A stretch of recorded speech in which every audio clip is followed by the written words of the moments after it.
দেখুন, এএম এন্টারপ্রাইজের শ্রমিক ছাঁটাইয়ের বিরুদ্ধে সিআইটুর পক্ষ থেকে আমরা বিক্ষোভ প্রতিবাদ ডেপুটেশন দিয়েছি এবং আমাদের একটাই দাবি যে শ্রমিকদেরকে পুনরায় তাদের স্বমর্যাদায় কাজে ফেরাতে হবে। কিন্তু হঠাৎ করে শুনলাম যে ঋতব্রত বাবুরা নাকি ডিএম এর সঙ্গে বসে সমাধান সূত্র বার করেছেন যে নো ওয়ার্ক নো পে সিস্টেমে 1 আগস্ট থেকে নাকি উনারা কাজের মধ্যে যোগ দেবেন। কিন্তু আমরা বলছি যে এটা হচ্ছে শ্রমিকদের সঙ্গে বিশ্বাসঘাতকতা এবং শ্রমিকদের সর্বনাশ করে দেওয়া হবে যদি এই নো ওয়ার্ক নো পে সিস্টেমে কাজ হয়। কারণ আজকে যে শ্রমিকরা ওখানে কাজ করতো তারা চুক্তিভিত্তিক সিস্টেমে কাজ করতো, তাদেরকে আজকে বলছেন নো ওয়ার্ক নো পে, কালকে নো ওয়ার্ক তার মানে চলে যাও। অর্থাৎ এই পরিস্থিতিতে ওরা শ্রমিকদেরকে ঠেলে দিতে চাইছে। আমরা গতকাল গোটা দেশব্যাপী যে সাধারণ ধর্মঘট হয়েছে শ্রমকোড বাতিলের দাবিতে, ওই শ্রমকোডের অন্যান্য সমস্ত শ্রমিক মারা নীতির সঙ্গে একটা নীতি আছে যে স্থায়ী কাজ বলে কিছু থাকবে না, ঠিকা শ্রমিক হবে, চুক্তিভিত্তিক শ্রমিক হবে, আর নাহলে নো ওয়ার্ক নো পে সিস্টেমে কাজ হবে। অর্থাৎ মোদির লাগু করা শ্রমকোড দিদি এখানে ঋতব্রত বাবুদের মাধ্যমে লাগু করতে চাইছে। এটা হচ্ছে তার প্রকৃষ্ট উদাহরণ। আমরা শ্রমিকদের কাছে আবেদন করব ঐক্যবদ্ধভাবে লড়াই করুন, সমর্যাদায় কাজে ফিরুন, নাহলে আগামী দিনে শুধু আপনাদের নয় গোটা হলদিয়ার শ্রমিকদের সর্বনাশ হয়ে যাবে, গোটা হলদিয়ার সর্বনাশ হয়ে যাবে।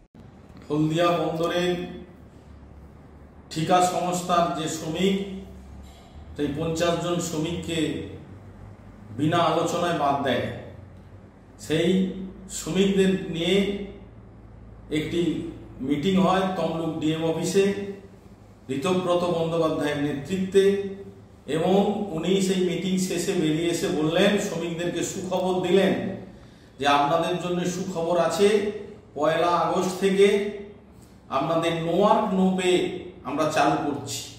খুব ভালো কথা, নো ওয়ার্ক নো পে চালু করেছেন, এবং সেইটা আপনি আরএলসি বা ডিএলসি তে না বসে, লেবার কমিশনে না বসে ডিএম অফিসে কি করে আলোচনা করতে পারেন? এটা পুরোপুরি বেআইনি ভাবে গায়ের জোরে আপনি করলেন, এবং ওই 50 জন শ্রমিককে আপনি চাপ দিচ্ছেন তোমরা কেস তুলে নাও, তাহলে 1 তারিখ থেকে তোমাদের কাজ চালু হবে 1 আগস্ট থেকে। এবং আমাদের কাছে যা খবর, ওই 50 জন শ্রমিক নয়, 580 জন শ্রমিকের লিস্ট হয়েছে। সেই লিস্টে 580 জন শ্রমিক নো ওয়ার্ক নো পে হবে 1 আগস্ট থেকে। শ্রমিকরা আতঙ্কিত, শাসক দলের প্রশাসনের চোখ রাঙানির ভয়ে শ্রমিকরা কিছু করতে পারছে না। আমাদের সঙ্গেও আলোচনা করছে গোপনে অনেক শ্রমিকরা, আমরা কিন্তু এর শেষ দেখে ছাড়বো, অত সহজে এটা হতে দেব না। আমরা আইনি পথে লড়বো শ্রমিকদেরকে নিয়ে, আর আপনার গায়ের জোয়ারি করে প্রশাসন দিয়ে আপনি কতদিন ঠেকাতে পারেন এই ঠিকা সংস্থাকে আমি দেখব।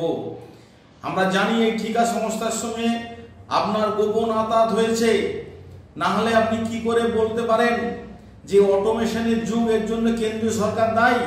হলদিয়া বন্দরে এখনো অটোমেশন কোনো বাড়তে শুরু হয়নি যে শ্রমিকদেরকে এখনই ছাঁটাই করতে হবে বা নো ওয়ার্ক নো পে করতে হবে। হলদিয়া বন্দরের সমস্ত বাড়তে অটোমেশন হতে হতে এখনো মিনিমাম 3 বছর সময় লাগবে, আর আপনি এখনই গল্প শোনালেন যে কেন্দ্রীয় সরকারের নীতির জন্যই অটোমেশন হচ্ছে। অটোমেশন হতে এখনো 3 বছর বাকি। আমরা শ্রমিকদের পাশে আছি, শ্রমিকদের পাশে থাকবো, এর শেষ দেখে আমরা ছাড়বো। নমস্কার।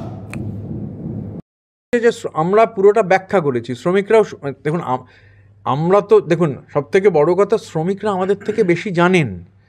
2 দিন স্ট্রাইক করার চেষ্টা করা হয়েছিল, একটা ভিডিওতে দেখা গেছিল যে স্ট্রাইক করতে বলা হচ্ছে, এবং বলা হচ্ছিল যে আইএনটিটিউসি এবং তৃণমূল কংগ্রেসের সর্বোচ্চ নেতৃত্ব স্ট্রাইক করতে বলেছেন। আমি হ্যাঁ, উনি বলেছিলেন, কিন্তু দেখুন শ্রমিক স্ট্রাইক করেনি, কারণ শ্রমিক আমার থেকে, আপনার থেকে, সবার থেকে রিয়ালিটিটা ভালো জানে। শ্রমিক জানে আদপে ওখানে কাজ আছে কি নেই।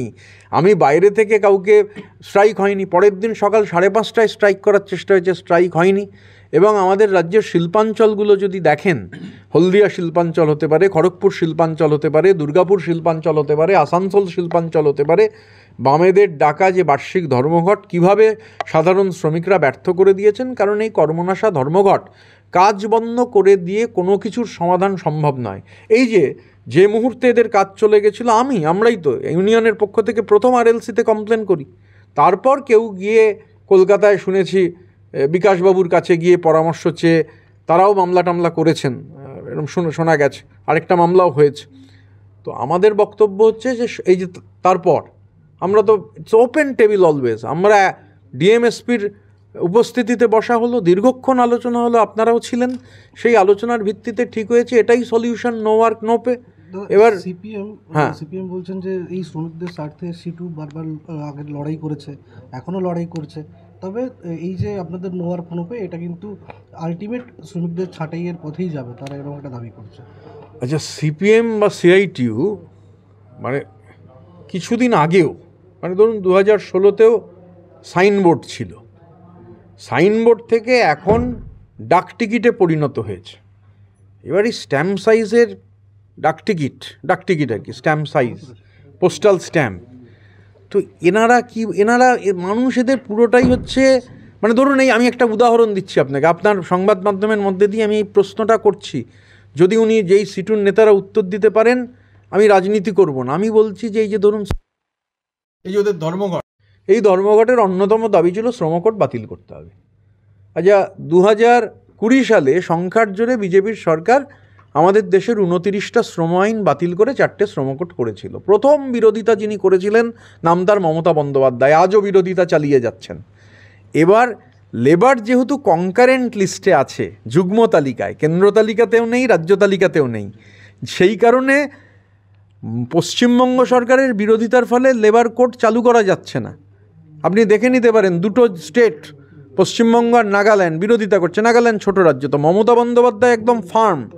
এবারে এত কথা যারা বলছে শ্রমিকের স্বার্থ, কেরালার সরকার কোন আনন্দে যে হচ্ছে রুল ফ্রেম করলো, এটা তো আমরা জানতে চাই, সিআইটিউর থেকে জানতে চাই। আপনি শ্রমকোডের বিরোধিতা করে ধর্মঘটও করবেন, আর আপনার কেরালার গভর্নমেন্ট শ্রমকোডের রুল ফ্রেম করে দেবে। সাহস দেখান মমতা বন্দ্যোপাধ্যায়ের মতো যে মানব না, কোনো অবস্থাতে চালু করতে দেবো না। আসলে সিপিএম বা সিআইটিউ সন্ধেবেলা টিভির প্রাইম টাইম আর বাইটের মধ্যে বেঁচে আছে, তাই যতটা বাইট দেওয়া যায়